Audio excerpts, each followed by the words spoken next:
भगति कहूँ तुहि पाई, सावधान सुनु धरु मन माही।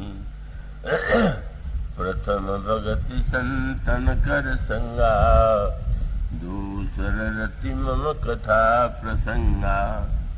गुरुपद पंकज सेवा, तीसरी भगति अमान।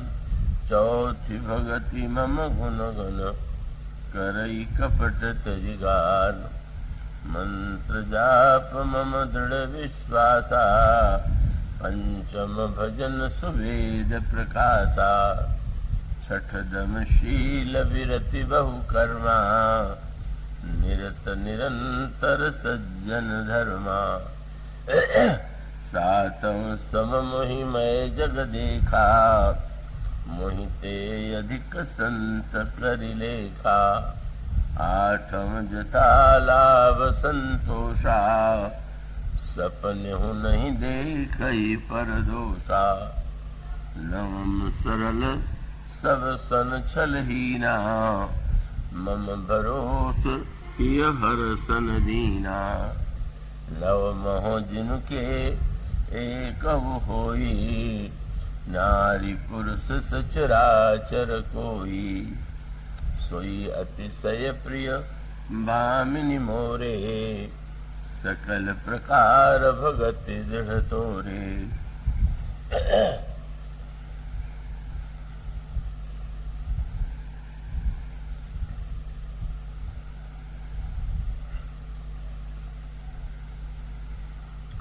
आज प्रभु की राजसभा के स्थान पर भक्तिमती शबरी के आश्रम में प्रभु विराजमान हैं और वे नवधा भक्ति का जो दिव्य उपदेश शबरी जी को दे रहे हैं। आइए हम सब इसी भाव से उसे ग्रहण करें कि वक्ता के मुख से प्रभु ही अपनी नवधा भक्ति की महिमा की ओर संकेत कर रहे हैं और सुनने वालों के अंतःकरण में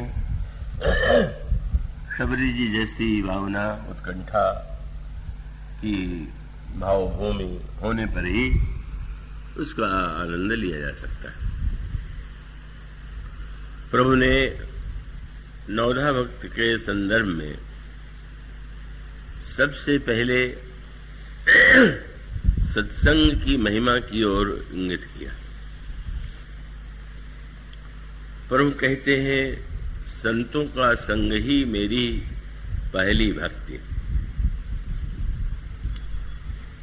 तो वस्तुतः श्री रामचरितमानस में संत की महिमा, संत की भूमिका आपको सर्वत्र दृष्टिगोचर होगी और अनेक अनेक दृष्टांतों के द्वारा, उपमाओं के द्वारा गोस्वामी जी ने संत महिमा को प्रतिष्ठापित करने का प्रयत्न किया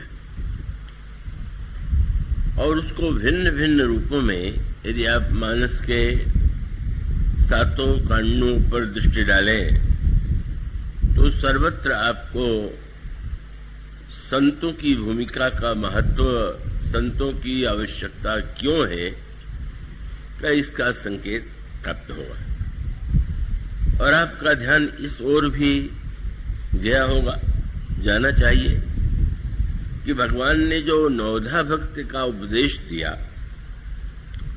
उसमें संतों का स्मरण 2 बार किया।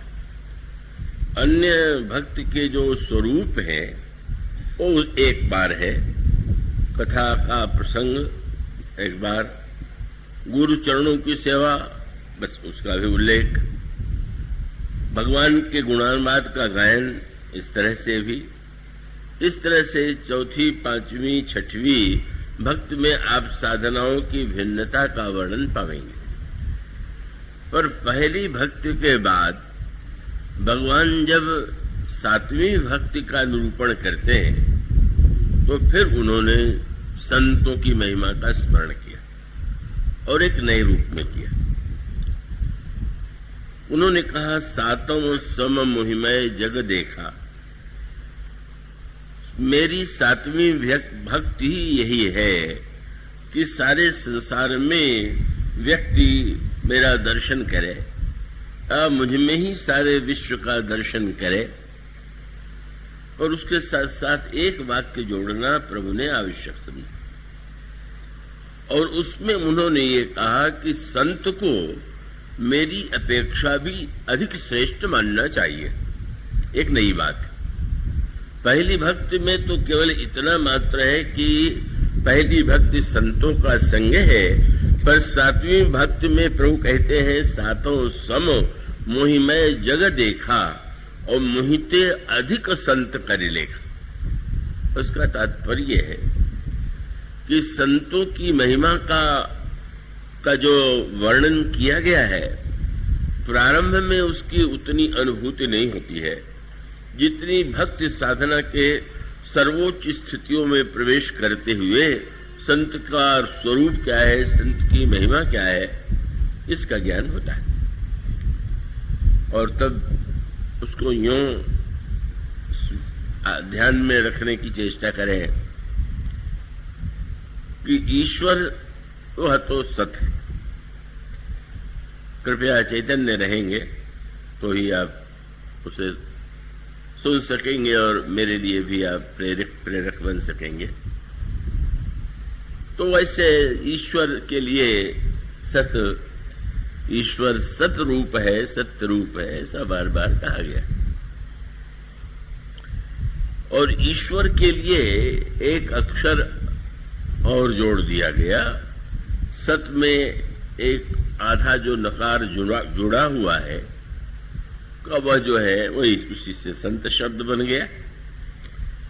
तो संत का उद्देश्य क्या है और उस अर्ध मात्रा के द्वारा संत को जो विशिष्टता प्रदान की गई उसका तात्पर्य क्या है। और तब इसका उत्तर है कि यह जो सतरूप ईश्वर है, इससे तो बंद ही कर दे, क्योंकि तो जो इतना तीव्र प्रकाश से कीड़े ही बरस रहे हैं। तो ये सतरूप जो ईश्वर है वो कहाँ रहता है, तो इसका तो एक ही उत्तर सारे शास्त्रों में और ग्रंथों में दिया गया। और उत्तर यह है कि वह ब्रह्म जो है का सत चेतन घन आनंद राशि, वह सत है, चेतन है और समस्त आनंदों का राशि है। तो उसको व्याख्या के रूप में यूं कहें, सत का अर्थ है सत कहिए जो विनशय नहीं। सत का तात्पर्य है जिसका कभी विनाश नहीं होता, जो पहले भी था, अब भी है, भविष्य में रहेगा, वह मानो सत है। और चित शब्द का तात्पर्य है चित चैतन्य सकल घटमाएं। चित का अभिप्राय है कि जो समस्त प्राणियों में चेतना के रूप में विद्यमान है वह मानो चित है। और उसके साथ जो आनंद शब्द है उसका तात्पर्य है आनंद निशिदिन रही आनंदा ताते नाम सच्चिदानंदा। तो संसार में व्यक्ति का आनंद क्षणिक है, अभी आनंद मग्न है और अगले ही क्षण का वह व्यक्ति आनंद से दूर चला जाता है, विषाद में डूब जाता है। पर जिसका आनंद सर्वतोक समस्त कालों में, समस्त व्यक्तियों में, समस्त जीवन में कभी आनंद विनष्ट नहीं होता है, वह आनंद है। तो ऐसा जो सच्चिदानंद घन है, बार बार उसका नाम इसी रूप में लिया गया है। और वह सच्चिदानंद जो है का वो समस्त प्राणियों के हृदय में विराजमान है, किंतु व्यक्ति को तो अपनी अनित्यता का ही अनुभव हो रहा है। उसे मृत्यु का भय सताता रहता है। उसके जीवन में व्यक्ति के जो अनेक भय हैं, उसमें सबसे बड़ा भय मृत्यु का भय। तो अब सत विराजमान है, सत हमारे हृदय में है, और शास्त्रों के वचनों पर श्रद्धा करें तो सत जो है उसके ही अंश हैं।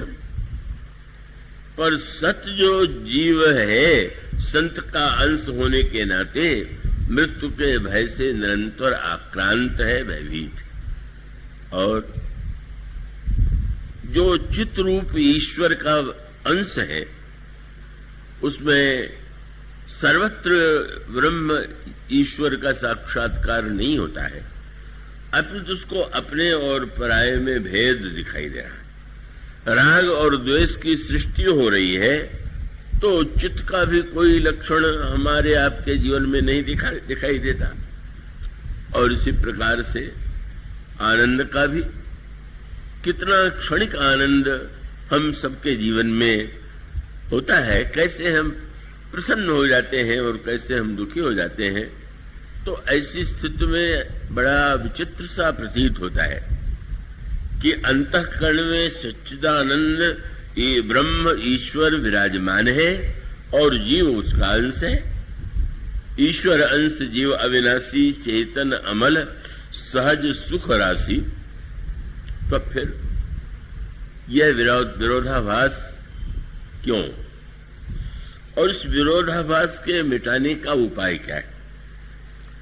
तो इसके लिए एक बड़ा सरल सा दृष्टांत यूं है कि किसी शिष्य ने गुरु से प्रश्न किया कि आप कहते हैं कि सच्चिदानंद ईश्वर हृदय में विराजमान है, पर यदि है तो उसका अनुभव क्यों नहीं होता है?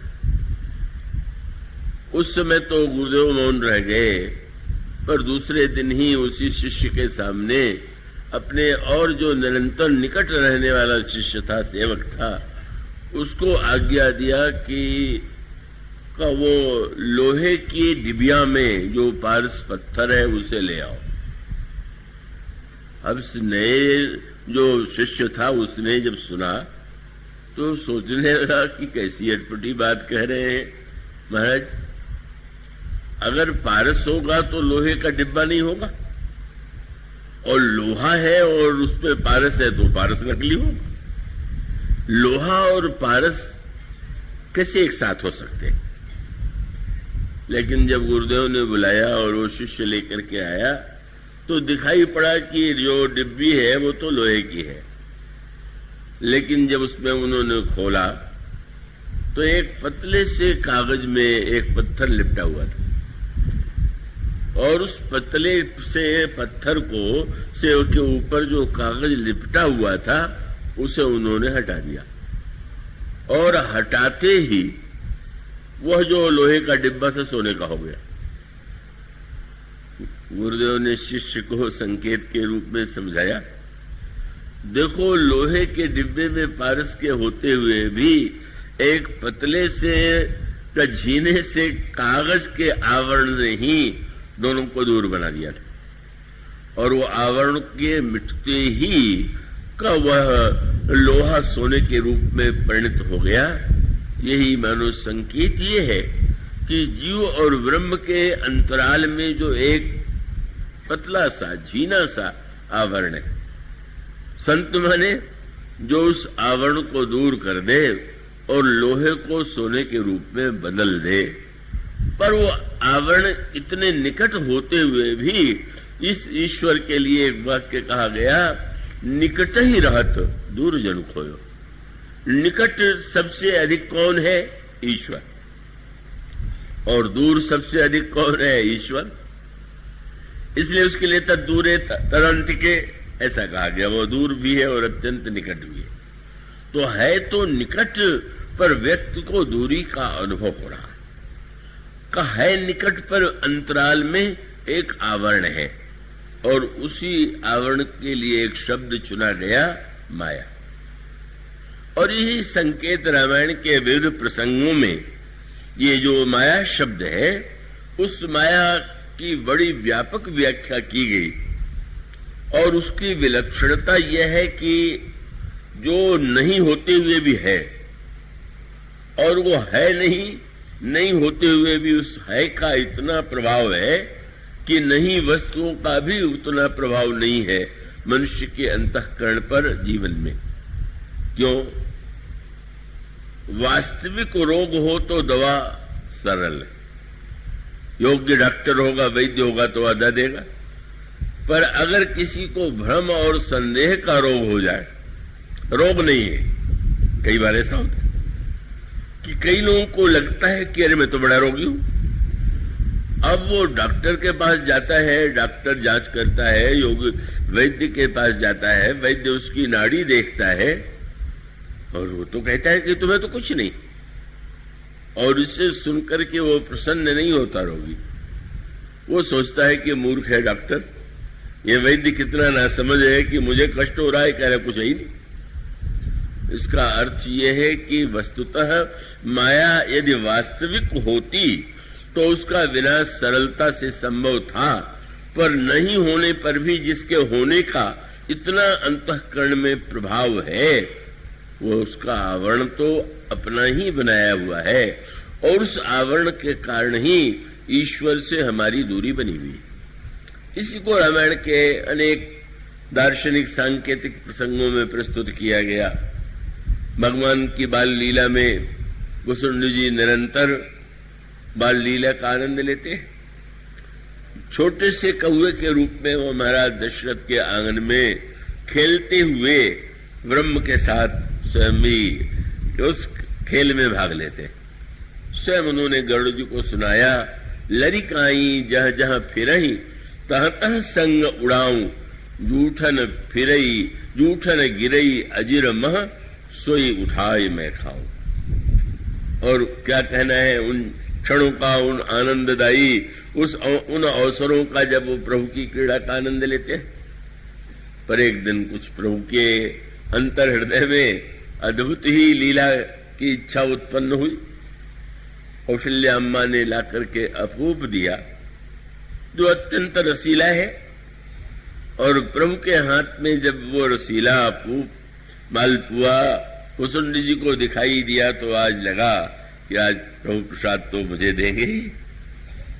और एक नई बात हो गई, प्रभु ने वैसे तो गिरता था तो लेते थे, आज प्रभु ने निमंत्रण भी दिया, आओ आओ।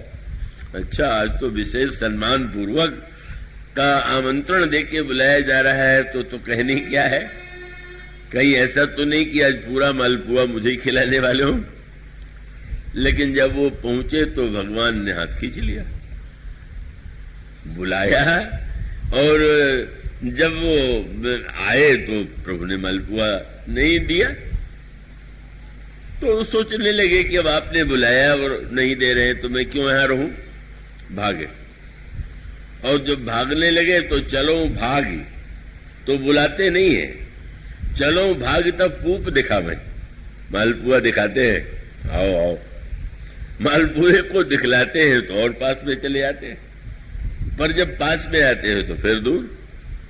यह थोड़े देर तक जब क्रम चलता रहा तो खींच गए भुसुंडी जी।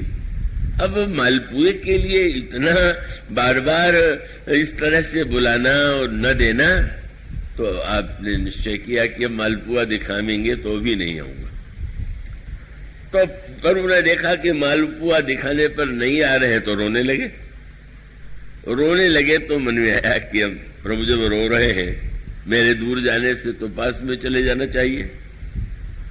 तो आप आ गए पास में आ गए तो हंसने लगे।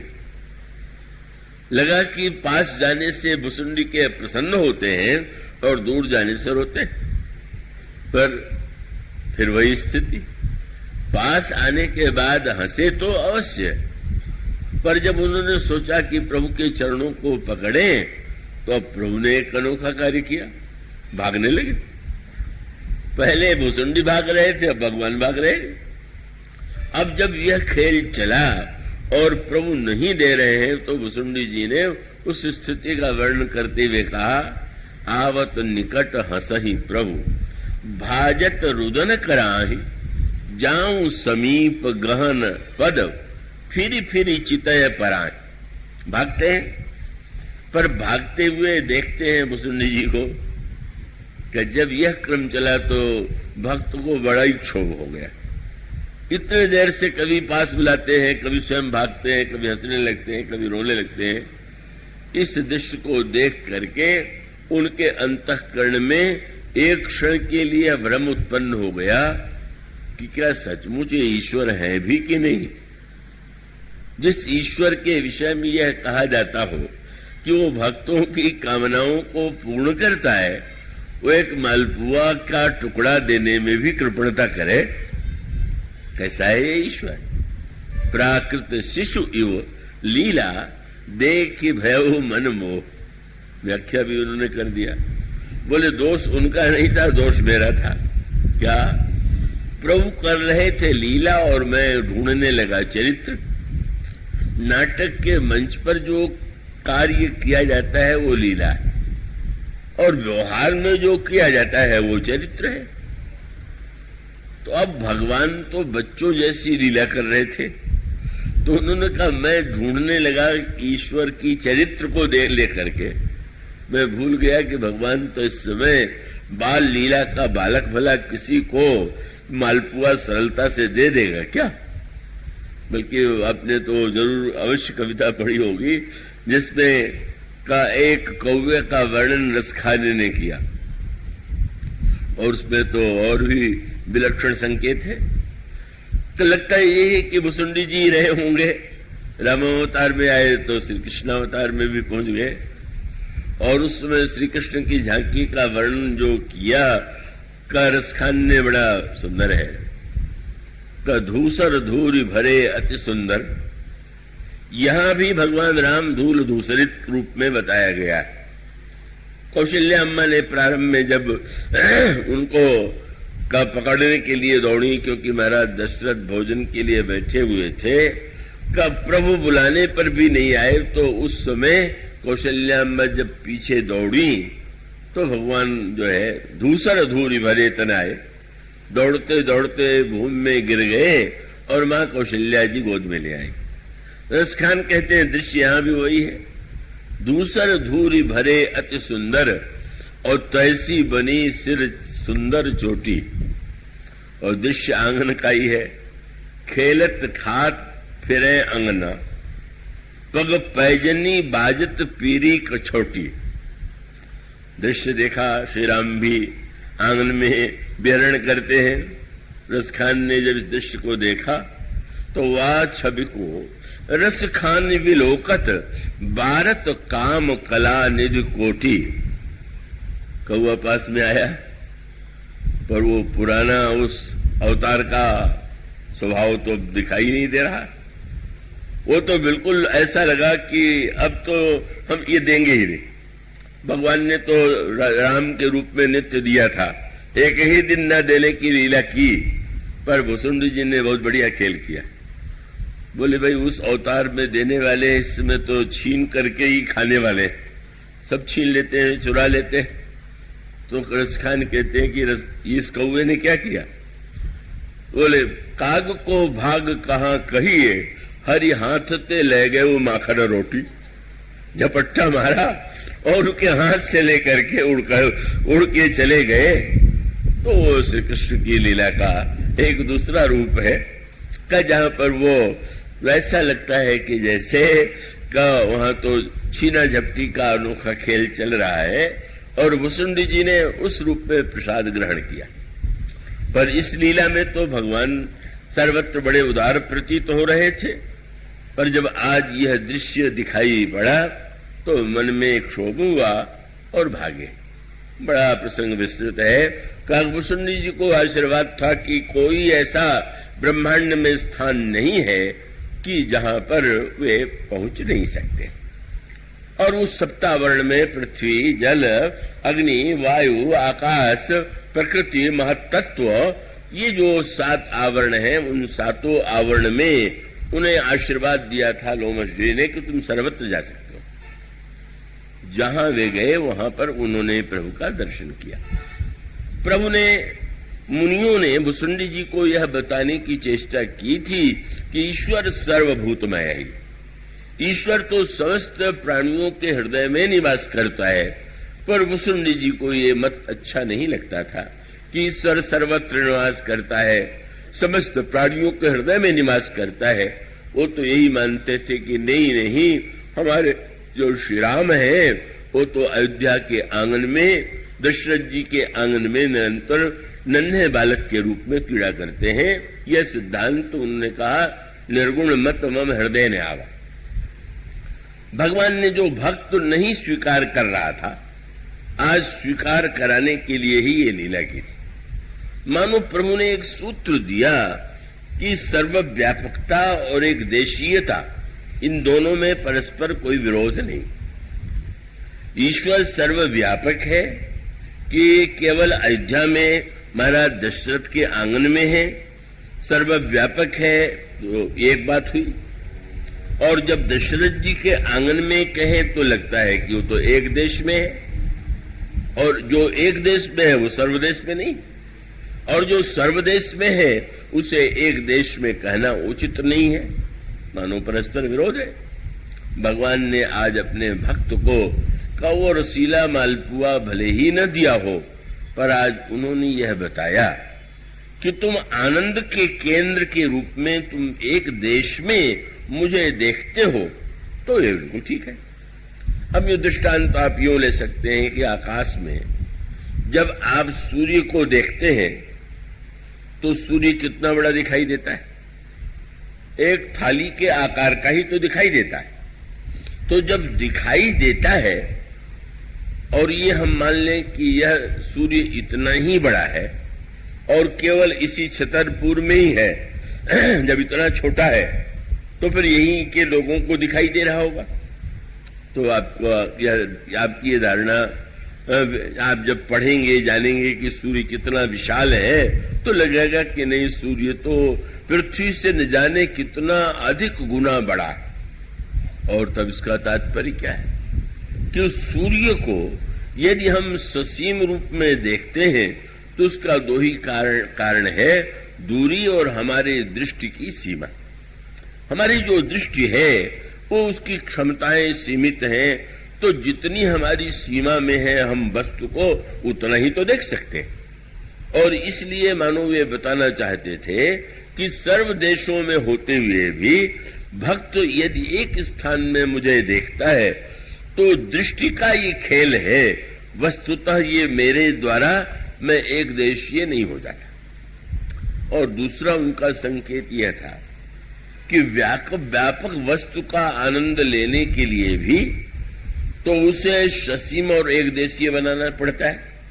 एक आम का विशाल वृक्ष है, पर जब हम आम की विशालता को देख रहे हैं तो उसमें कितना विशाल वृक्ष है, कैसी गहरी जड़ है, कितनी डालियां हैं, कितने पत्ते हैं, इस पर ध्यान जाए। लेकिन भूख लगी हो तो क्या कोई डालियां पत्ते गिनने बैठेगा क्या? वो तो अगर एक नन्हा सा आम का छोटा फल मिल जाए तो उसका रस लेकर के उसको जिस तृप्ति का अनुभव होगा वह डाल और पत्तों को गिन करके तो होगा नहीं। और इसका तात्पर्य है कि आनंद के लिए उस ईश्वर को हम एक देश में पा करके ही तृप्ति का अनुभव करते हैं, रस का अनुभव करते हैं।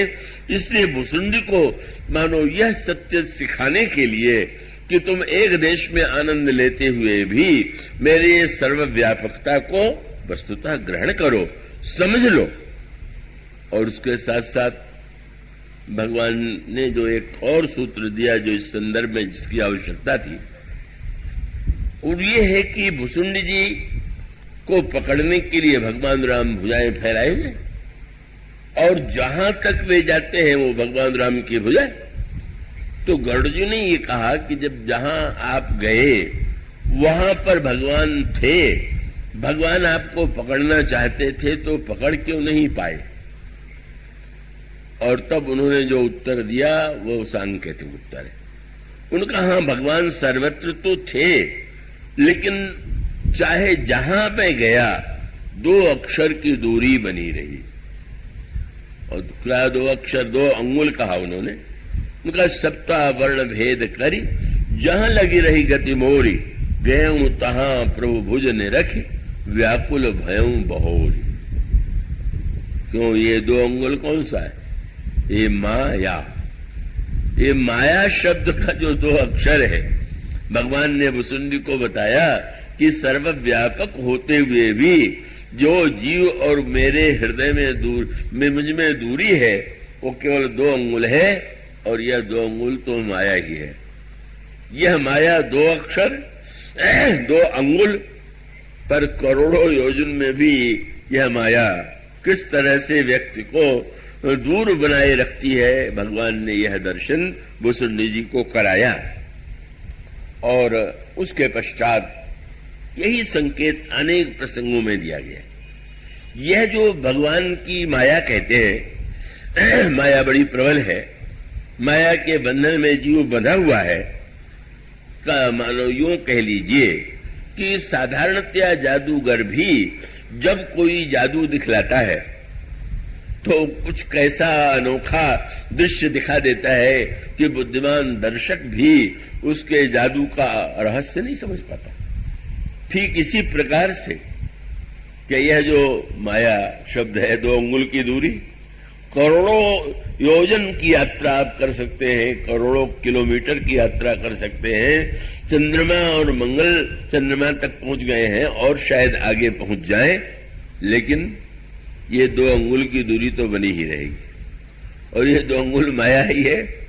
और इस माया को निवारण करने के लिए भगवान ने बड़ी अनोखी बात कही, गीता में भी और रामायण में भी।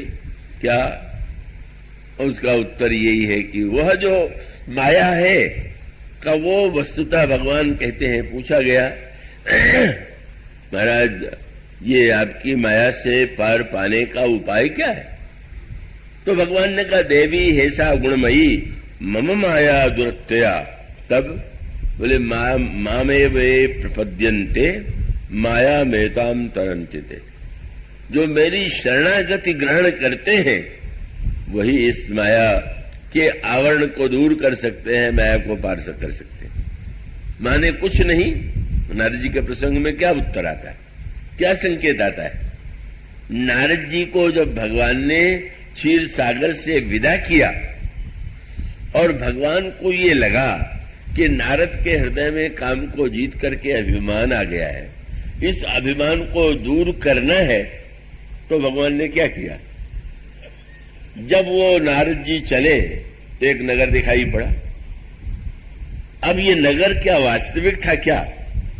आप इस पर विचार करके देखिए कि जब वो चलते हैं तो दिखाई देता है कि एक विशाल नगर है और उस नगर में शील निधि नाम का राजा है, उसकी पुत्री का नाम विश्वमोहिनी है। और नारद जी उस नगर में प्रविष्ट होते हैं। इतना बड़ा महापुरुष तत्वज्ञ का वह व्यक्ति उस नगर में प्रविष्ट हुआ और उसका उत्तर क्या है कि जब तक वो भक्ति भावना में स्थित थे तब तक उनके जीवन पर कोई प्रभाव नहीं पड़ा, दुर्गुणों का भी नहीं पड़ा, काम ने आक्रमण किया तो भी नहीं पड़ा। पर जब वे ईश्वर के स्थान पर अपने को ब्रह्मचारी, अपने को योगी, अपने को दुर्गुणों का विजेता मानने लगे तो बस का वो माया शब्द की व्याख्या लक्ष्मण जी ने पूछा, प्रभु आपकी माया रहती कहाँ है? वो कौन है? तो प्रभु ने कहा, रहती कहाँ है? मैं और मोर तोर तय माया, यही बस कीने से जीव निकाया, मैं और मेरापन मैं आया और ईश्वर का दर्शन जीवन से दूर चला गया। यही अहम आया। और अहम आने पर माया नगर के उस राजा के नगर में गए, उसने अपनी कन्या का हाथ दिखलाया। देख करके नारद जी ने इतना अद्भुत हस्तरेखा उसकी जब देखी, इतने विश्व में उन्होंने इतने लोगों की हाथ की रेखा देखी पर ऐसी हस्तरेखा तो कहीं नहीं थी। क्या देखा कि अरे जो यही बरई अमर सोई होई, समर भूम ते जीत न कोई। जो उन्होंने अगले देखा कि बस ये कन्या जिससे विवाह करेगी वो सारे संसार में पूज्य होगा, जो जिसका वर्ण करेगी वह अमर हो जाएगा। जो यही बरई अमर सो होई, समर भूमि ते जीतन कोई। संसार में उसे कोई हरा नहीं पावेगा। से वही सकल चराचर ताही, सारे संसार के जीव उसकी सेवा करेंगे जिसका यह कन्या वर्ण करेगी। यही फल उल्टा हो गया। हस्तरेखा में लिखा ये हुआ था कि जिसमें इतने गुण होंगे उसको ये कन्या वर्ण करेगी, और उन्होंने मान लिया जिससे विवाह कर लेगी उसमें इतने गुण आ जाएंगे तो फिर दूसरा क्यों, मैं ही क्यों न विवाह कर लूं। और विवाह करने के लिए सुंदरता चाहिए, सुंदरता के लिए भगवान का स्मरण किया। स्मरण करने के बाद भगवान ने बंदर की आकृति दे दिया। स्वयंवर सभा में उस राजकन्या ने भगवान के गले में जयमाल डाल दिया, भगवान लेके चले गए। बड़े व्याकुल हो गए नारद जी, और जब रुद्र गणों ने कहा कि अपना मुंह जाकर के शीशे में तो देखिए, अब शीशा कहां ढूंढे ब्रह्मचारी जी, वो तालाब था, जाकर के उसी में मुंह देखते हैं। और जो ही बंदर की आकृति देखी भगवान पर क्रोध आ गया। मैंने सुंदर बनाने के लिए कहा, उन्होंने बंदर बना दिया। कितना ईर्ष्यालु है भगवान है। और तब निश्चय कर लिया कि देहों शाप की मरियों जाई, या तो मैं शाप दे के उन्हें दंड दूंगा या आत्महत्या कर लूंगा। क्यों? बोले जगत मोर उपहास कराई, संसार में मेरी इस तरह से हंसी उड़वा दी इन्होंने। भगवान ने उनके बिल्कुल हंसी उड़ने नहीं दिया था। उस समय तो स्वयंवर सभा में जब वे गए थे तो भी सबने नारद को नारद ही देखा। नारद जानी समझ सुनावा, पर उनको लगा कि सब लोग मेरे पर हंस रहे। और जब आप चले तो बीच में ही भगवान मिल गए। और मिले तो कैसे मिले? तो एक और लक्ष्मी जी, दूसरी ओर वही विश्वमोहिनी। नारद जी ने जब देखा इतना क्रोध आया, कितना बुरा व्यवहार है, जिससे मैं विवाह करना चाहता था ने विवाह कर लिया और मुझे जलाने के लिए और सामने खड़े। और जब भगवान ने पूछ दिया कि महाराज मुनि कहां चले, विकल की नहीं, मुनि जी बड़े व्याकुल लग रहे हैं, कहां जा रहे हैं? तो क्रोध की सीमा नहीं रही, सारा खेल खेला, इतना इस तरह से मेरे विरुद्ध षड्यंत्र किया और इतने भोले बन गए कि पूछ रहे हैं कहां जा रहे हैं। और फिर जो क्रोध आया, तो क्रोध आने पर फिर तो झड़ी लग गई। पहले तो भगवान की निंदा किया, निंदा करने के बाद जब श्राप दे दिया तो बहुत सुंदर वाक्य कहा। उसके बाद नारद जी को भगवान ने उपदेश दिया क्या? एक शब्द को स्वामी जी ने लिखा, ये जितना खेल था, न कोई राजा था, न कोई कन्या थी, न स्वयंवर सभा थी, न विवाह था। नारद जी सबको सत्य मान बैठे और भगवान ने क्या किया? बोले तब हरि माया दूरी निवारी। माया को बस जो ही कहा तो नहीं था रमा न राजकुमारी। अब जब देखते हैं तो लक्ष्मी भी नहीं, विश्वमोहिनी भी नहीं। मानो एक ये दो अक्षर के शब्द ने कितना भ्रम अंतःकरण में उत्पन्न कर दिया कि उत्पन्न करने के बाद भगवान में इतने दोष दिखाई देने लगे कि उन्होंने यही कहा कि तुम तो महान स्वार्थी हो, कुटिल हो, बड़े कपटी हो, तुम्हारा तो पुराना इतिहास ही ऐसा है।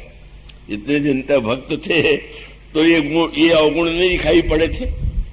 असुर सुरा विश्व शंकर ही आप मामणि चारु स्वार्थ साधक कुटिल तुम सदा कपट व्यवहार। सब खेल क्या था? मानो आप किसी स्वप्न में को जो दृश्य देख रहे हो और स्वप्न का दृश्य जब दिखाई देता है तब तो वास्तविक ही प्रतीत होता है।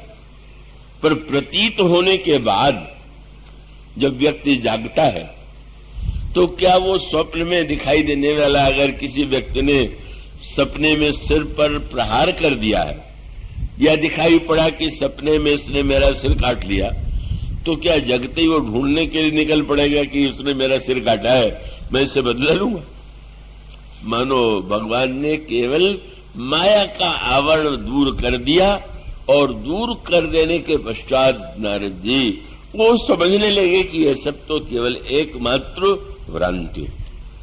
तो यह जो माया की विलक्षणता है जो जीव को दूर बनाए हुए है, किंतु उस प्रसंग में भी प्रभु ने संत की महिमा को भी प्रकट किया। एक बड़ा सुंदर प्रश्न आया है, मैं आशा करता हूं एकाग्रता से आप उसे समझेंगे कि जब यह वर्णन आता है कि नारद जी को माया ने मोहित कर लिया जब यह वर्णन आता है कि भगवान राम की माया ने सती को मोह में डाल दिया, भगवान शंकर ने सती से परीक्षा लेने के लिए कहा, सती जी परीक्षा लेने के लिए गई, लौट करके आई। कछुन परीक्षा लीन गोसाई, कीन प्रणाम तुम्हारी नहीं। आश्चर्य हुआ और तब आपने ध्यान में देखा कि हुआ क्या, सब दिखाई पड़ा। और आप जानते हैं तब किसका ध्यान आया? शंकर जी को। वो सब जी ने कहा सती जी झूठ बोल गई, शंकर जी को सर्वज्ञ समझती हैं। तो शंकर जी ने प्रणाम किसको किया? बोले बहुरी राम माया सिर नावा, प्रेरी सती जी झूठ कहावा। धन्य हो माया देवी, आपने मेरी पत्नी से भी झूठ बोलवा दिया। मनुष्य का अभिप्राय ये है, बहुरी राम माया सिर नावा का यह जो माया, जिसको जब भगवान कृष्ण कहते हैं देवी ऐसा गुणमयी मम माया दुरत्या, माया के ये जो प्रसंग है, माया से जब दिखाई देता है कि बड़े बड़े भक्त तो मोहित हो गए, तो जो प्रसंग आपको मैं सुना रहा था का गुसुंडी जी और गरुड़ के संवाद में, उसमें भी मूल प्रश्न यही था। मैं आशा करता हूं आप ये भटक नहीं जाएंगे कि कहीं दूर बात चली गई है। गरुड़ जी से नारद जी ने यह कहा कि लंका के युद्ध में प्रभु को नागपाश में मेघनाद ने बांध लिया, आप जाइए और नागपाश से मुक्त कीजिए। गरुड़ जी जाते, और गरुड़ जी जाते हैं तो स्वाभाविक है वो जो सर्प थे वो विनष्ट हो गए और उस तरह से भगवान नागपाश से मुक्त हो गए। पर भगवान तो नागपाश से मुक्त हो गए, पर भुसुंडी जी, गरुड़ जी के हृदय में बड़ा विलक्षण भ्रम उत्पन्न हुआ। ईश्वर के विषय में यह कहा जाता है कि वो ईश्वर जो है उसका नाम लेने से ही संसार में व्यक्ति भव बंधन से छूट जाता है, और वो ईश्वर स्वयं एक राक्षस के बांधने से बंध गया, अपने को छुड़ा नहीं पाया, मुझे आना पड़ा। यह कैसा ईश्वर है? बस फिर वही शब्द बार बार आया, बस व्याकुल हो गए, पहुंच गए नारद जी के पास। इन्हीं ने भेजा था, क्यों महाराज इसी के लिए मुझे भेजा था आपने? अच्छे, मैं गया और मैंने दृश्य देखा, मुझे तो भ्रम हो गया। नारद जी ने तुरंत भगवान की माया का स्मरण किया, बोले हरि माया कर। बस वो और ये जो हरि की माया है वो बड़ी प्रबल है, और साथ साथ यह भी ब्रह्मा ने भी माया का नाम लिया। अंत में नारद जी ने भी माया का नाम लिया और यही कहा हरि माया, ये हरि माया कर अमित प्रभावा, विपुल बार जही मोहि नचावा। यह माया अनेक अनेक बार मुझे नचा चुकी है। ये कहा गया कि यह जो माया है सोई व्यापी विहंग पतितो ही, वही माया का चक्र आ गया है। और तब यहां जो सूत्र रामायण में दिया गया बड़े महत्व का है। इसको यूं कह लें कि अगर बड़े से बड़े भक्त को भ्रम हो जाता है और संसार के अन्य जीव भी भ्रम में पड़ जाते हैं, तो फिर भक्त संत में और जो अज्ञानी जीव हैं उनमें अंतर क्या? जब नारद जी को हो गया और गरुड़ को हो गया और भुसुंडी सर्वत्र हुआ, और इसका समाधान भुसुंडी जी ने किया। भुसुंडी जी ने भगवान की इस लीला का जब वर्णन किया तो यह बताया कि आप ये न समझिएगा कि इस चक्कर में आप पड़ चुके, मैं भी पड़ चुका हूं। और तब उन्होंने उसका उत्तर भी दिया। वो उत्तर बहुत गहरा है और समझने योग्य। उन्होंने कहा कि जैसे संसारी व्यक्ति जब मायाग्रस्त होता है और कोई भक्त जब मायाग्रस्त होता है, तो दोनों में बहुत बड़ा अंतर है। और उसको एक अगर भौतिक दृष्टांत दें तो यूं दे सकते हैं, भीषण आंधी आवे और आंधी आने के बाद एक व्यक्ति हुआ है कि जो अंधा है और दूसरा व्यक्ति हुआ है कि जिसकी आंखें, धूल दोनों की आंख में भर गई। आंधी शांत हो गई, दोनों ने अपनी आंखें धोई, पर धोने के बाद जो आंख वाला था उसे दिखाई देने लगा, और अंधे को न पहले दिखाई दे रहा था, बेचारे को न बाद में दिखाई दे रहा। तब उन्होंने सूत्र यह दिया कि वस्तुतः यह जो माया है कि ये संसार के समस्त जीवों के जीवन में परिव्याप्त है। मैं और मेरेपन के रूप में, तय और तेरेपन के रूप में, भेद बुद्धि के रूप में इतने निकट रहते हुए भी इस माया के कारण, चाहे उसे पतला आवरण कह लीजिए, चाहे 2 अंगुल कह लीजिए, चाहे अज्ञान कहिए, चाहे भ्रम कहिए, चाहे जादूगरी कहिए, वही जीव को ईश्वर से दूर बनाए हुए। तब उस समय भुसुंडी जी ने तुरंत ये बताया कि गरुड़ जी आप नहीं, मेरे साथ भी ऐसा खेल कर चुके हैं। और सारे बात बताने के बाद फिर उन्होंने समझाया। और वो थोड़ा दार्शनिक प्रसंग है, पर अगर व्यवहारिक दृष्टांत दें तो उसका दृष्टांत यूं है कि एक व्यक्ति जीवन में रो रहा है और बहुत दुखी है, और एक व्यक्ति नाटक का जो सूत्रधार है, कोई नाटक खेलना है मंच पर, तो नाटक के मंच पर सूत्रधार ने कहा कि तुम्हें मंच पर रोना है, और रोना ऐसा है कि वो बिल्कुल लोगों को सजीव लगे। अब एक व्यक्ति जो मंच पर रो रहा है और दूसरा जो घर में रो रहा है, आंसू दोनों की आंख में, पर दोनों में अंतर है कि नहीं? अंतर। क्या? बोले एक के आंसू के मूल में सचमुच राग है, ममता है, कोई दुख है, और दूसरे के आंसू के मूल में न राग है, न ममता है, न तो दुख है। दूसरे के आंसू के मूल में सूत्रधार की आज्ञा से अपने को इस रूप में प्रस्तुत करना, मानो संकेत यह है। उन्होंने कहा, उसके लिए उन्होंने दृष्टांत दिया, हरि सेवक ही न व्याप अविद्या और प्रभु प्रेरित व्यापित ही विद्या। अविद्या माया से संसार के जीव ग्रस्त है, और यह जो भक्त है वो विद्या माया से प्रेरित है। और तब उसमें अंतर क्या होता है? बोले जो अज्ञानी जीव है वो बंधन में पड़े हुए निरंतर दुख की दिशा में बढ़ रहे हैं, और यहां भगवान जब भी किसी भक्त को मायाग्रस्त बनावेंगे तो उससे इतना अधिक आनंद आता है कि लगता है कि न माया का खेल होता तो ये सब समझ में कैसे आता। हरि सेवक ही न व्यापा विद्या प्रभु प्रेरित व्यापित विद्या, ताते नाश न होई दास कर भेद भगत बाढ़ई विहंग भर। उससे भक्ति के हृदय में और भक्ति बढ़ जाती है, प्रेम बढ़ जाता है, और उसको भगवान उस रूप में प्रस्तुत करके स्वयं भक्त को तो आनंद देते ही, भक्त के को माध्यम बना करके भगवान संसार के जीवों की समस्या का भी समाधान करते हैं। यही मानो वह सूत्र है कि यह जो जीव के ईश्वर के निकट रहते हुए भी जो जीव और ईश्वर को दूरी का अनुभव करा रही है, का उसमें संत की भूमिका क्या है? संत की भूमिका ही यही है कि भले ही संत मायाग्रस्त होता हुआ दिखाई दे, पर जब मायाग्रस्त दिखाई दे तो बाद में तो ऐसा अद्भुत आनंद आता है कि लगता है कि अरे ये तो बहुत ही अच्छा हुआ। नारद जी या गरुड़ जी, अब सोचिए, गरुड़ जी के जीवन में अगर भ्रम न होता, मोह और माया का प्रभाव न पड़ता, तो बहुत सुंदर बात कही भुसुंडी जी ने गरुड़ जी से, क्या आप मेरे पास क्यों आए हैं आप जानते हैं? गरुड़ जी ने कहा, महाराज मैं तो अच्छी तरह जानता हूं। क्या?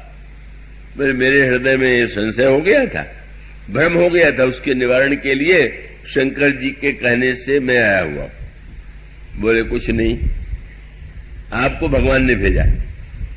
अब गरुड़ जी कहते हैं भगवान तो मुझसे मिले भी नहीं, उन्होंने कहा भी नहीं कि लंका में कहा हो कि जाकर के भुसुंडी से कथा सुनो। कहने लगे कि वो सामने तो नहीं दिखाई पड़े, पर माया के इस खेल के पीछे एक उद्देश्य था उनका। क्या?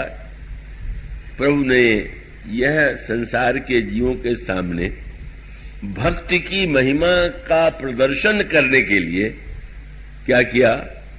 बोले महान तत्वज्ञ लोमस जी ने मुझे कौवा होने का शाप दे दिया, और शाप देने के बाद क्या मुझे अद्भुत सुख मिला कि मैं बन तो गया कौवा, लेकिन प्रभु ने ऐसा खेल किया कि कथा सुनने के लिए हंस मेरे पास आने लगे।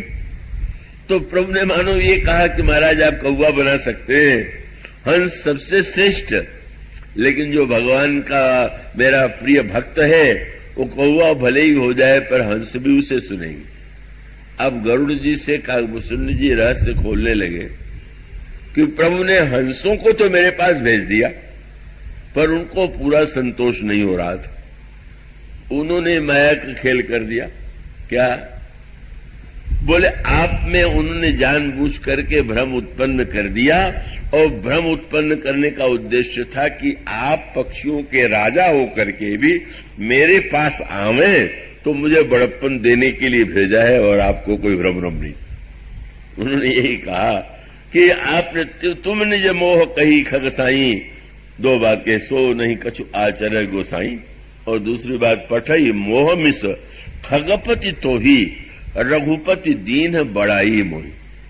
कितनी भगवान की कृपा है कि इसी बहाने आपको मेरे पास भेज करके उन्होंने मेरे गौरव को बढ़ाया, और वह सूत्र रामायण में सर्वत्र है।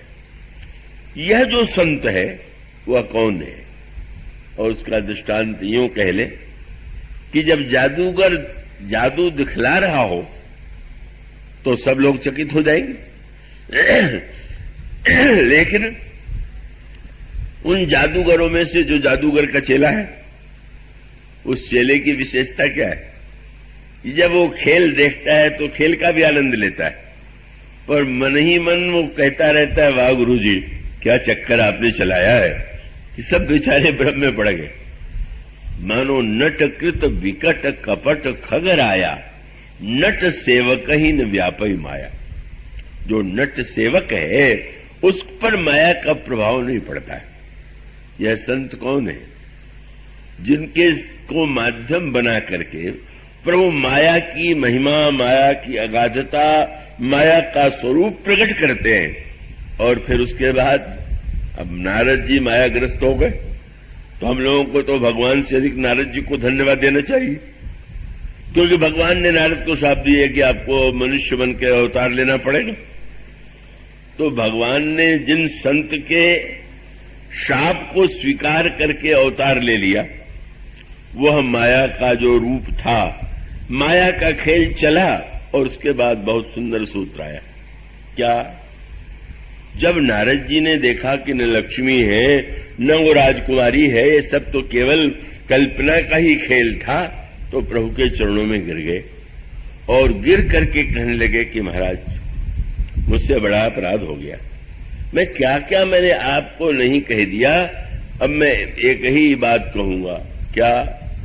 बोले उन्होंने ये कहा प्रभु मैंने इतना आपके लिए कठोर शब्द कह दिया, तो मैं चाहता हूं कि मेरा वचन ये झूठा हो जाए, मेरा शाप झूठा हो जाए। मृषा होऊ मम साप कृपाला। जो ही नारद जी कहने लगे झूठा हो जाए, भगवान ने नारद का मुंह बंद कर दिया।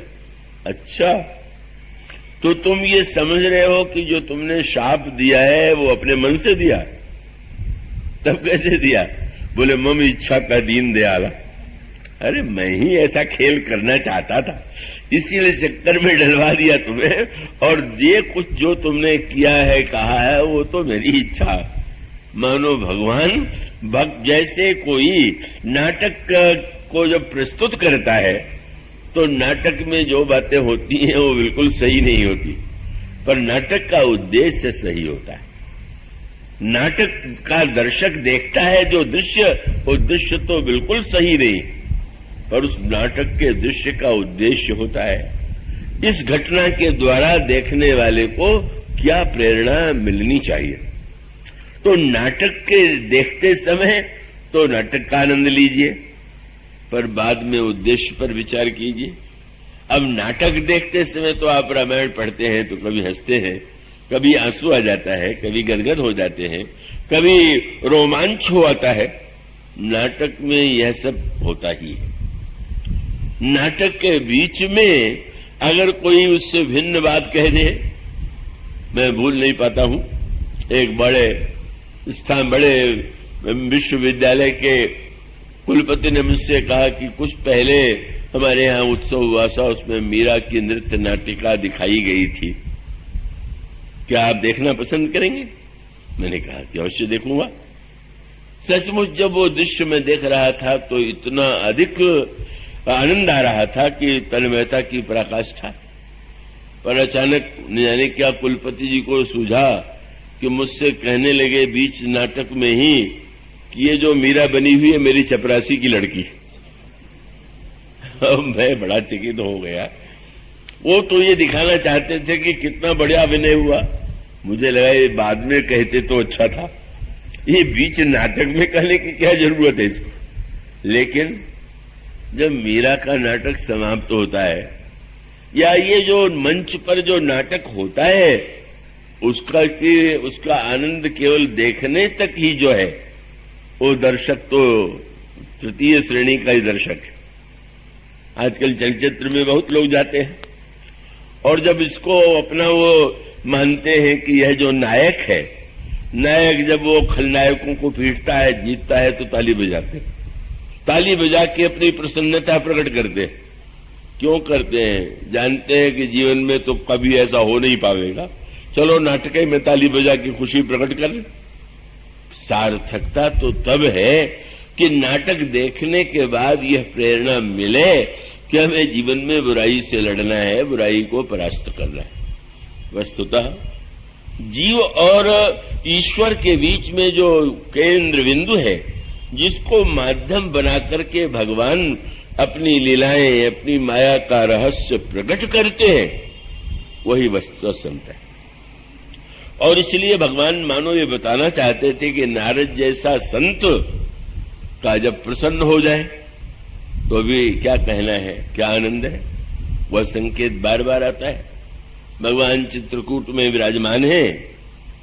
कदेवर्षि नारद स्वर्ग में गए और जब जयंत ने, जो इंद्र का पुत्र था, यह सुना कि भगवान साक्षात परब्रह्म परमात्मा ईश्वर चित्रकूट में विराजमान है, तो विराजमान है तो स्वाभाविक रूप से मैं भी चल करके दर्शन का आऊं।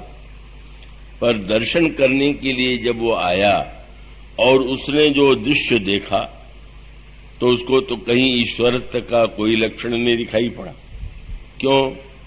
भगवान राम को उसने देखा, चित्रकूट के वनस्थली में गए, पत्ते कोमल से कोमल तोड़ के ले आए, पुष्प ले आए, कुछ उस फटिक शिला पर भगवान ने पहले कोमल कोमल पत्ते बिछाए, फूल लाए थे तो उसके आभूषण गहने बनाए। बनाने के बाद सीता जी को जब पहनाने लगे, उनके मस्तक में तिलक लगाने लगे, उनके मुख का श्रृंगार करने लगे, जयंत को लगा यही ईश्वर है क्या? ऐसे दृश्य तो स्वर्ग में हम लोग करते ही रहते, कैसा ईश्वर है। और तब तो स्वामी जी ने लिखा कि अंत में जनक नंदिनी सीता के चरण में उसने चोंच का प्रहार किया, और चोंच का प्रहार किया तो सीता जी के चरण से रक्त की धारा निकली। रक्त की धारा निकलते देखते ही प्रभु ने एक सीख का धनुष लिया, सीख का बाण लिया और ब्रह्मास्त्र का स्मरण करके आपने जब उस कौवे के पीछे उस तृण रूप ब्रह्मास्त्र को लगा दिया तो ब्रह्मधाम स्योपुर सब लोका, फिरा भ्रमित भय व्याकुल शोका, काहू बैठन कहा न ही, सकई को राख राम कर द्रोही, मां तो नृत्य पितु समन समाना, सुधा होई विष्णु हरु जाना, मित्र करई सतिर पुकै करणी, ताकह विबुध नदी वै तरणी, सब जगताई अनलहुते ताता, जो रघुवीर विमुख सुभ्राता। सारे ब्रह्मांड में भागता रहा। भगवान का यह जो वाण है वो पीछा करता रहा। भगवान का वाण साक्षात काल है। काल से बच करके व्यक्ति कहां जाएगा? किसी लोक में जाए काल सर्वत्र है, काल विनष्ट कर देता है। चारों ओर जब भागा, अब अंतर देखें, भगवान के पास गया, भगवान का दर्शन किया, पर उसके मन में संशय, अश्रद्धा, भगवान के प्रति यह भावना उत्पन्न हुई कि यह तो विषयी राजकुमार है और भटक रहा है चारों ओर। और तब वह सूत्र आया, वही संत की भूमिका है। नारद जैसे संत जब प्रसन्न होते हैं तो भी, और जब क्रोध में आते हैं तो भी। नारद जी ने देखा जिस समय जयंत को, तो जयंत को देखते ही गोस्वामी जी ने लिखा, ईश्वर जो अंतःकरण में है वह दयालु नहीं है। आप लोग उसको अन्यथा अर्थ में न ले लीजिएगा। साधारणतः तो व्यवहार में ही कहा जाता है ईश्वर बड़ा दयालु है, पर जो जो कार्य संसार में होते रहते हैं उसको देख करके तो नहीं लगता है कि वो दयालु है। कितनी दुर्घटनाएं हो जाती हैं, कितनी अन्याय अत्याचार हो जाते हैं। वस्तुतः जो हृदयस्थ ब्रह्म है वो दयालु और क्रोध दोनों से ऊपर है, वो परम प्रकाशक है। लेकिन उसमें ईश्वरत्व में जो दयालुता की बात कही जाती है, अब वो जयंत को कहीं ईश्वर में दयालुता का तो अनुभव नहीं हुआ कि यह तो नहीं लगा कि भगवान बड़े कृपालु हैं, बड़े दयालु हैं, पर मानो संत ने दृष्टि दिया। और यही सत्संग का फल है। जब नारद जी ने देखा तो गोस्वामी जी ने लिखा, नारद देखा विकल जयंता, और तब लाग दया कोमल चित संता। संत का हृदय अत्यंत कोमल होता है। ब्रह्म तो कूटस्थ है, वो कोमल कहां से होगा? कूटस्थ शब्द का अर्थ आप जानते हैं? अगर आप किसी लोहे की वस्तु बनाने वाले लोहार के पास जाएंगे तो वो अनेक प्रकार की वस्तुएं बनाता है, उसके पास हथौड़ा होता है और जिस लोहे से वस्तु को बनाना होता है उसको गर्म करता है। लेकिन जब हथौड़ा चला करके वो सामने वाले गर्म लोहे को आकृति देने की चेष्टा करता है तो आपने देखा होगा कहां करता है? जमीन में अगर करे तो हथौड़े के आघात से जमीन ही वस्तु ही बिखर जाएगी। वहां पर एक लोहा बड़ा सा गड़ा रहता है, तो ऐसा धसा के गड़ा जाता है, उसी पर वह लोहार जो है जो बना रहा है उसी पर वह गरम गरम धातु लोहे की जो वस्तु लोह जिसको आकृति देना चाहता है उसको रखता है, हथौड़े से पीटता है और उससे वस्तु बन जाती है। कूटस्थ का अर्थ है निहाई। निहाई माने लोहार के यहां रहने वाला वो लोहा जो हिलता डुलता कुछ नहीं। तो वेदांत ने तो ये कहा कि ब्रह्म तो कूटस्थ है, बिल्कुल हिलता डुलता कहीं है ही नहीं। बन रहा है, चाहे जो बन रहा है, गर्मी है, वो पीटा जा रहा है, नई नई आकृति हो रही है, तब कमानो उसमें दया की सृष्टि कौन करेगा? जो संत हैं वो दयालु है। ब्रह्म जो है वो तो न कठोर है और न दयालु है। इसीलिए अध्याकांड में कहा गया, यद्यपि सम नहीं राग न रोसु, न वो किसी से प्रसन्न होता है न किसी पर क्रोध करता है, गहई न पाप पुण्य गुण दोषु, वो है सम। और ये भक्त है। संत कौन है? बोले पर दुख द्रवहिसु संत पुनीता, दूसरे के दुख से जिसके हृदय में करुणा का संचार हो जाए वही संत है। यही भगवान ने बाण लगा दिया, पर दया का उदय तो संत के हृदय में हुआ। इसलिए गोस्वामी जी ने वहां पर शब्द लिखा नारद के लिए, नारद देखा विकल जयंता, लाग दया कोमल चित संता। और तब आपने कहा, सुनो सुनो, प्रथम भक्त संतर कर संगा, दूसरा रति मम कथा प्रसंगा। संत के पास जाएंगे तो क्या सुनाएंगे कथा? तो जयंत को भागते देख करके नारद जी ने कहा, भाई थोड़ी कथा सुन के जाओ। महाराज यही कथा सुनने का समय है, देख नहीं रहे काल मेरा पीछा कर रहा है।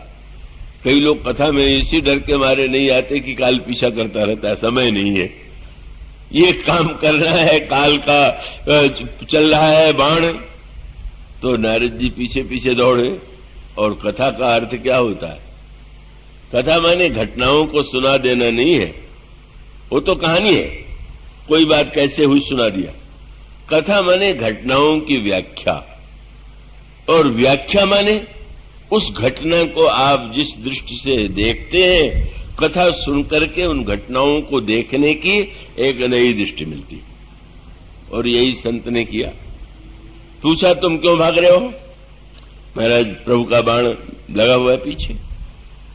क्यों लगा हुआ है? महाराज, क्यों लगा हुआ? मारने के लिए। मैंने बड़ा अपराध कर दिया, श्री किशोर जी के चरणों में प्रहार कर दिया, इसलिए बाण मारने के लिए पीछे लगा हुआ। कहां कहां गए? स्वर्ग गए, ब्रह्मलोक गए, शंकर जी के यहां गए, सब जगह गए। क्या हुआ? बोले महाराज, बचाना तो दूर रहा, लोगों ने बैठने भी नहीं दिया। निकालो, चलो है जल्दी यहां से भागो। तो भाई, तुम कहते हो कि बाण पीछे लगा हुआ था, क्यों लगा हुआ था? तुमको तो मारने के लिए। तो जब तुम्हें कोई बचाने वाला था ही नहीं, और जहां तुम गए वहां बाण गया, तो मारा क्यों नहीं? मानो संत जिज्ञासा उत्पन्न करता है, सोचो क्यों हुआ है ऐसा। महाराज, मेरी समझ में नहीं तो यही कहा कि वस्तुतः तुम समझते हो कि मारना चाहता था, मारना चाहता तो उसी समय मार देता, तुम बच के कहां जा सकते थे। लेकिन वह तो तुम्हें निमंत्रण देने के लिए पीछे पीछे भाग रहा था कि कहीं जाओ, मैं सर्वदा तुम्हारे पीछे हूं, पर जिनके कर कमलों के द्वारा मैं संचालित हूं, उनके पास जाना ही सबसे सर्वश्रेष्ठ है। इसलिए यह मृत्यु, यह काल डर नहीं बल्कि निमंत्रण है। बस अंतर तो ये है। अंतर का अभिप्राय, मृत्यु माने बड़ा दुख और संकट, और जिसको लगने लगा ईश्वर का निमंत्रण है, तो निमंत्रण है तो महाराज जाऊंगा तो, पर प्रभु पूछ देंगे कि तुमको यदि आना ही था तो गए क्यों? बोले प्रभु, मैं गया कहां, मैं तो आपका प्रभाव देखने के लिए आया हुआ था। तो अपने घर में तो सबका प्रभाव होता है, मैं देख रहा था कि आपका प्रभाव कितना फैला हुआ। जाके देखा, इंद्रलोक में, ब्रह्मलोक में, कैलाश में, सर्वत्र आपका प्रभाव व्याप्त है। महाराज, ये तो कह दूंगा, पर अगर प्रभु ने पूछ दिया कि अब यहां क्यों आए हो, तो सीधे से कह देना कि प्रभाव देख चुका था, स्वभाव देखना बाकी है, इसलिए अब आपके पास आया हूं। और सचमुच वह भगवान की शरण में चला गया। मानो जो काल सर्प से निरंतर आक्रांत जीव है, जो अपनी रक्षा के लिए निरंतर भाग रहा है, संत उसको भगवान की शरणागति की प्रेरणा देता है। संत क्रोध करता है तो भगवान को नीचे उतारता है, अवतार के लिए प्रेरित करता है। आप आइए, जीव की समस्याओं का समाधान आप स्वयं दीजिए, जिससे जीव जो है आपके चरित्र के द्वारा, आपकी लीला के द्वारा का सीख सके। समुद्र के किनारे हनुमान जी कहने लगे कि मैं बस जा रहा हूं, त्रिकूटाचल पर्वत को उखाड़ लाता हूं, रावण को मार डालूंगा, सारी सेना को मार डालूंगा, और पर्वत लेकर के श्री किशोरी जी को ले आऊंगा। कह तो गए, लेकिन अचानक सोचने लगे, क्या मैंने ये सही कहा? जामवान जी से उन्होंने पूछा, आप बताइए कि मुझे क्या करना है? बोले इतना ही करना। बोले सीता जी को देख के आकर के समाचार दे दो। जब रावण को मार के सीता जी को लाना है और वो हनुमान जी कार्य कर सकते हैं, तो फिर इतनी झंझट बढ़ाने की क्या आवश्यकता है? जामवान जी ने कहा कि तुम विचार करके देखो, क्या भगवान यदि चाहते तो न चाहने पर रावण सीता जी का हरण कर सकता था? इसलिए ऐसा काम न कर दो कि रामायण ही समाप्त हो जाए। रामायण बनी रहने दो रामायण। इतना ही करो तात तुम जाई, सीत ही देख कहो सुधि आई। क्या हुआ? तब निज भुज बल राजीव नैना, कौतुक लाग संग कपिसेना। कपिसेन संग संहार निश्चर, राम सीत ही आनी है। त्रैलोक्य पावन सुजस सुर नर मुनि नार दादि बखानी है। परिणाम क्या? वो जे ही कहत गावत सुनत समुझत परम पद नर पावई, रघुवीर पद पाथो जो मधुकर दास तुलसी गावई। मानो संत दोनों ही स्थितियों में भगवान को प्रकट करता है, भगवान की लीलाओं का क्या व्याख्या करता है, दर्शन कराता है और स्वयं अपने जीवन में माया की विचित्रता का दर्शन कराने के लिए वो जो स्वयं को भी मायाग्रस्त के रूप में प्रस्तुत करता है। इसलिए भगवान जब शबरी जी को उपदेश देते हैं तो यही कहते हैं कि मेरी भक्ति करने के लिए सीधे मेरे पास न चले आओ, प्रथम भक्ति संतन कर संगा। इसके बाद की चर्चा बोले श्याम।